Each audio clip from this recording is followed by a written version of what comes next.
प्रियंका संभव आपके साथ और हर रोज शाम को 4 बजे आपसे मिलती हूँ हेलो मनी 9 में, जिसमें पर्सनल फाइनेंस के अलग अलग टॉपिक्स पर हम अलग अलग एक्सपर्ट से बात करते हैं और कोशिश होती है कि हम किसी फाइनेंशियल प्लानिंग के किसी मुद्दे को आपके लिए सिंप्लीफाई कर सकें, आपको बता सकें आपको कहाँ निवेश करना सही रहेगा, कितना निवेश करें। और आज हमारा फोकस रहने वाला है म्यूचुअल फंड की एक नए फंड पर। स्मॉल कैप कैटेगरी से भी छोटी कंपनियों पर अब फंड हाउसेस की नज़र है और इसी में हमने देखा कि मोतीलाल ओसवाल एक नया फंड लेकर आया है। नाम है Nifty 250 micro cap index fund. Company का दावा है कि ये अपनी तरह का पहला फंड है भारत में और इस फंड में अगर निवेश करने की आप भी सोच रहे हैं तो इसके फायदे और नुकसान को समझना जरूरी है, क्योंकि यहाँ हो सकता है आपको ज्यादा रिटर्न का वादा किया जाए, लेकिन भूलिएगा मत, high return is equal to high risk भी।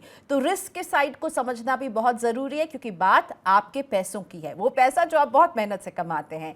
साथ में आज हम ये भी समझने वाले हैं कि अगर माइक्रो कैप फंड की जगह मल्टी कैप फंड क्या बेटर ऑप्शन होगा, क्योंकि अगर आपको इसमें डिसाइड नहीं करना पड़ रहा है, फंड मैनेजर ही आपके लिए डिसाइड करेगा कि वो कैसे एलोकेट करेगा, तो क्या मल्टी कैप फंड आपके पोर्टफोलियो को बेहतर डाइवर्सिफिकेशन देगा। इन तमाम सवालों का जवाब देने के लिए मेरे साथ जुड़ रहे हैं वाइज इन्वेस्ट के CEO Hemant Rustagi. Thank you so much Hemant sir, आज आपने मनी 9 के लिए वक्त निकाला। It's always a very knowledgeable session जब भी मैं आपसे बात करती हूँ, शुक्रिया आपका। और अगर आप भी हेमंत जी से अपने सवाल पूछना चाहते हैं अपने पोर्टफोलियो से रिलेटेड, माइक्रो कैप फंड से रिलेटेड, मल्टी कैप फंड से रिलेटेड, तो देख लीजिए कैसे आप भेज सकते हैं अपने सवाल। हमें आप व्हाट्सएप कर सकते हैं 9311211874 पर, या फिर ईमेल कर सकते हैं money9query@tv9.com पर। यूट्यूब पर अगर आप जुड़े हुए हैं तो प्लीज़ राइट हैंड पे टॉप चैट का जो बॉक्स है उसमें भेजिए सवाल। जैसे आर ए चंगा जी का सवाल मैं ऑलरेडी देख रही हूँ। मिस्टर चंगा बस थोड़ी देर में ले रहे हैं आपका सवाल। अपना सवाल आप जितनी क्लैरिटी से लिखेंगे, जैसे कि एक अपने पोर्टफोलियो की और जानकारी देंगे, तो हमारे एक्सपर्ट को आसानी होगी उसका जवाब देने में। सो प्लीज़ भेजिए अपने सवाल, पूछिए लाइव सवाल।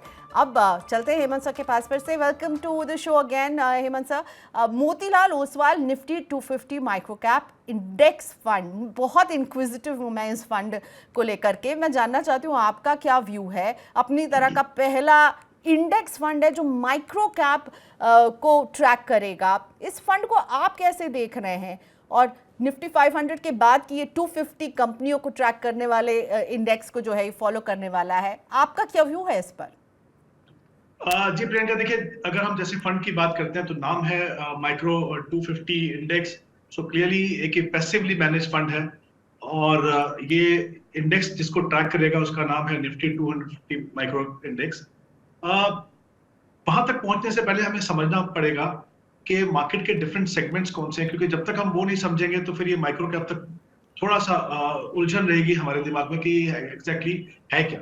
तो देखिए जो टॉप 100 कंपनीज होती है मार्केट कैप में उसको हम लार्ज कैप बोलते हैं, उसके आगे जो 150 कंपनी उनको मिड कैप बोलते हैं, और फिर 250 के ऊपर जो भी 251st company onwards market cap के हिसाब से वो सारी की सारी जो है वो स्मॉल कैप कंपनीज होती हैं। तो उसका यूनिवर्स बहुत ही बड़ा है।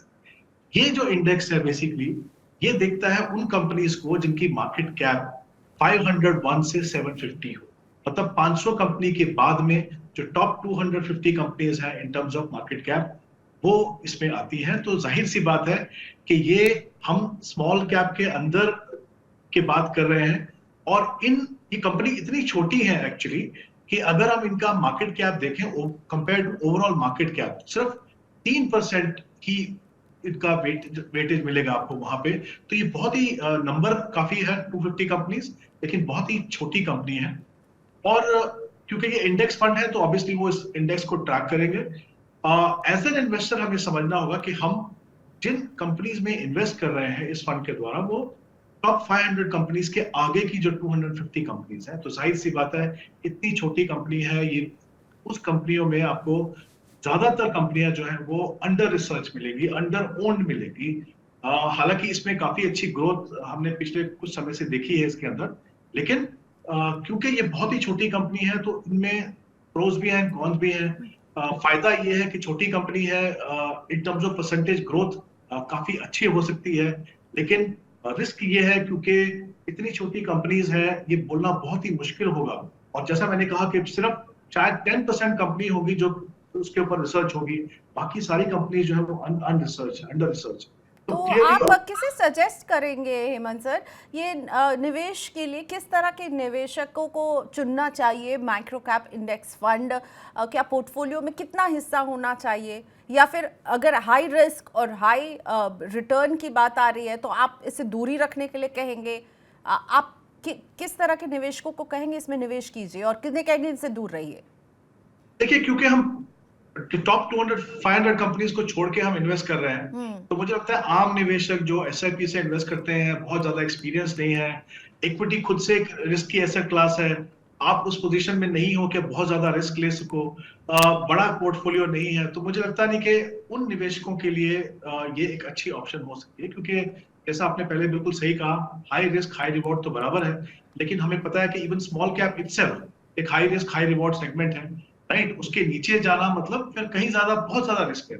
और जैसा मैंने कहा कि टोटल 3% मार्केट कैप इसके अंदर है, इसमें काफी पोटेंशियली अच्छी कंपनी मिलेंगी आपको, लेकिन मुझे लगता है कि आम निवेशक, जैसा मैंने कहा, छोटा पोर्टफोलियो साइज है, बहुत ज्यादा एक्सपीरियंस नहीं है, इक्विटी में बहुत ज्यादा रिस्की पोर्टफोलियो नहीं बनाना, तो उनको दूर रहना चाहिए।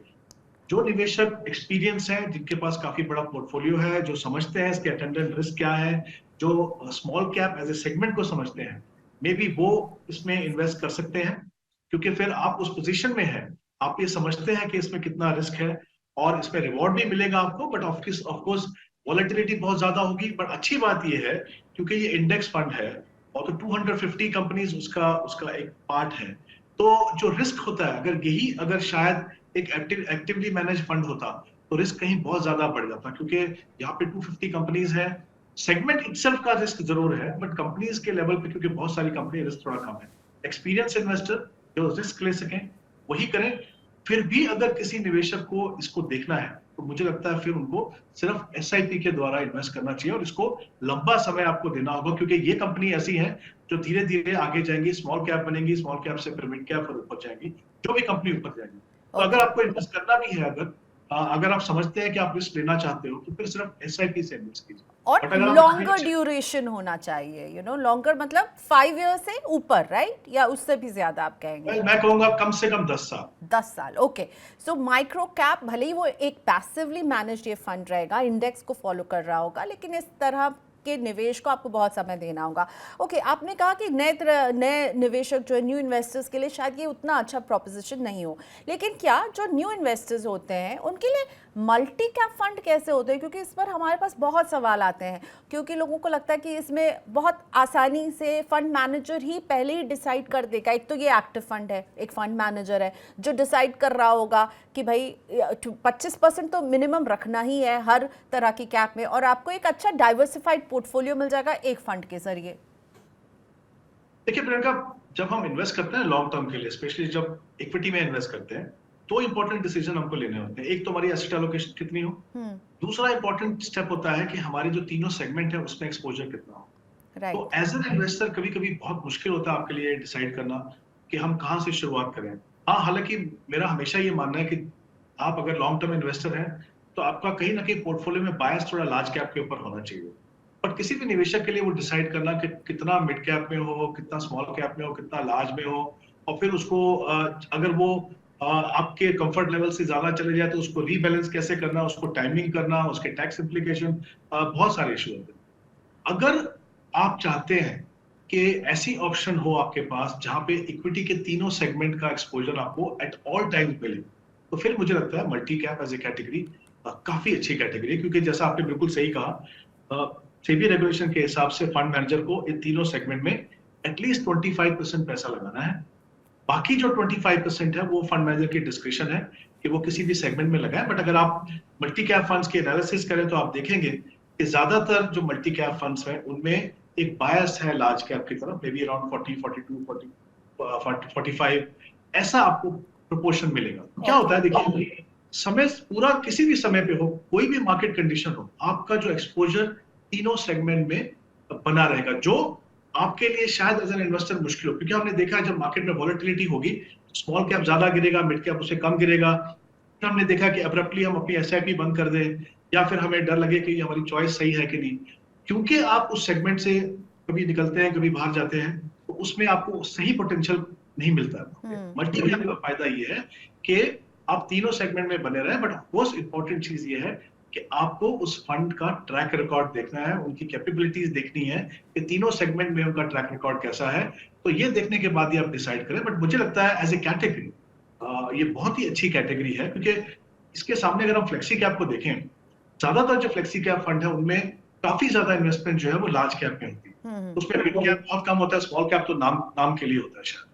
तो मल्टी कैप एक बहुत अच्छी कैटेगरी है उन आपको एक निवेशकों एक्सपोजर देता है सारे ही कैपिटलाइजेशन की कंपनियों में।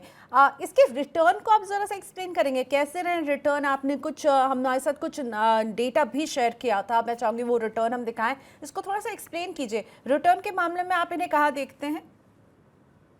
देखिए प्रियंका, एक्चुअली क्या है, ये कैटेगरी बहुत ही नई कैटेगरी है, क्योंकि पहले जो so called multi cap fund हुआ करते थे वो सब के सब जो है वो फ्लेक्सी कैप बन गए। सेबी ने फिर बाद में एक नई कैटेगरी बनाई। कुछ एक फंड थे जैसे Nippon India multi cap fund, वो पहले से चला आ रहा है, ट्रू टू लेबल फंड था, काफी साल का ट्रैक रिकॉर्ड है, उसकी परफॉर्मेंस भी आप देख सकते हैं काफी अच्छी है। और कुछ और फंड है जैसे आप देखें HDFC multi cap fund relatively नया फंड है। तो इसमें कुछ फंड ऐसे हैं जो नए हैं, बट कुछ फंड थोड़े पुराने भी हैं। बट जैसा मैंने कहा कि पोर्टफोलियो देख के, एलोकेशन देख के डेफिनेटली आप देख सकते हैं कि आप किस फंड में रहें। तो बट मेरी जो टॉप चॉइस यहाँ पे रहेगी वो जैसे निप्पॉन इंडिया मल्टी कैप, क्योंकि काफी पुराना उसका ट्रैक रिकॉर्ड है। कोटक मल्टी कैप रिलेटिवली नया फंड है, बट आई थिंक परफॉर्मेंस अच्छी है। इस तरह की ऑप्शन आपके पास हैं देखने के लिए। फ्लेक्सी कैप में ज्यादा ऑप्शन है आपके पास, यहाँ पे भी 18-19 फंड्स हैं। मुझे लगता है धीरे धीरे आप देखेंगे कि और फंड लेके। और ये जो हम रिटर्न का चार्ट दिखा रहे हैं ये 19 जून तक का है, तो प्लीज़ इसको लेके ज़्यादा कंफ्यूज नहीं होइएगा। 19 जून 2023 तक के हम रिटर्न के आधार पर आपको ये रिटर्न के चार्ट दिखा रहे थे। आज के सेशन को हम रैप अप करेंगे, उससे पहले हेमंत सर मैं चाहूँगी कि आप एक क्लोजिंग स्टेटमेंट हमें मल्टी कैप और माइक्रो कैप फंड के लिए दें कि किसके लिए सही है, कौन निवेश करे कौन नहीं। एक रैप अप मैं चाहूँगी आज हमारी पूरी बातचीत का इस पर। माइक्रो कैप फंड उन्हीं इन्वेस्टर्स के लिए जो बहुत एक्सपीरियंस हो, जो इसके रिस्क को समझते हो और जो उनके पास कैपेसिटी हो रिस्क लेने की और जो लंबे समय के लिए इन्वेस्ट कर सके। ओके। मल्टी कैप मुझे लगता है हर तरह के निवेशक के लिए है, चाहे वो एक्सपीरियंस हो, चाहे नए हो, चाहे आपकी इन्वेस्टमेंट की शुरुआत हो या आपका बहुत बड़ा पोर्टफोलियो हो, हर तरह के इन्वेस्टर के लिए मल्टी कैप है। बट ऑफकोर्स इतनी आप एलोकेशन करते हैं पोर्टफोलियो के, वो आपकी पर्सनल सिचुएशन और आपके पोर्टफोलियो साइज के ऊपर depend. Okay, all right, thank you so much Hemant sir for your time today. फिर मुलाकात होती है जल्दी, आज के लिए शुक्रिया आपका।